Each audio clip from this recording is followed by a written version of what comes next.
HRJDO news के ताज़ा तरीन अपडेट सां ख़बरनि जो सिलसिलो हलंदड़ आहे। रुख़ कयूं था मोरो शहर जो, जिते असांजे रिपोर्टर यूसुफ रिंद मुताबिक़ मोरो शहर के मेन रोड ते UBL बैंक के साम्हूं राति देर सां ॿ नामालूम नकाबपोश हथियारबंद पेस बेकरी में दाख़िल थी बेकरी के मालिक ऐं मुलज़मनि खे हथरनि जे ज़ोर ते यरगमाल बणाए अब्दुल अज़ीज़ अलवी खां तक़रीबन 40,000 रुपया रोक ऐं ओपो मोबाइल फुर करे दीदा दलेरी सां फरार थी विया।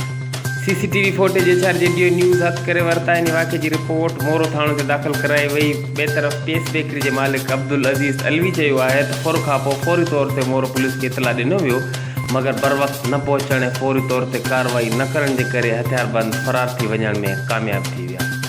जॾहिं त शहर के मेन रोड ते गश्त कंदड़ पुलिस पिण मौजूद हूंदी आहे, मगर उन वक़्त पुलिस मौजूद न हुई। हिन मुतालबो कयो त फुर थियल रक़म ऐं मोबाइल वापसि ॾियारे फौरन खे गिरफ़्तार कयो वञे, दुकानदार ऐं शहरियुनि खे तहफ़ुज़ फराहम कयो वञे।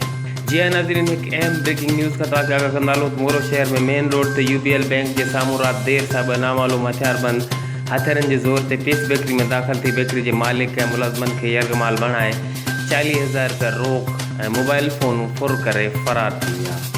रिपोर्टर यूसुफ रिंद सां गॾु अली जाफ़री सोलंकी, HRJDO न्यूज़, हैदराबाद।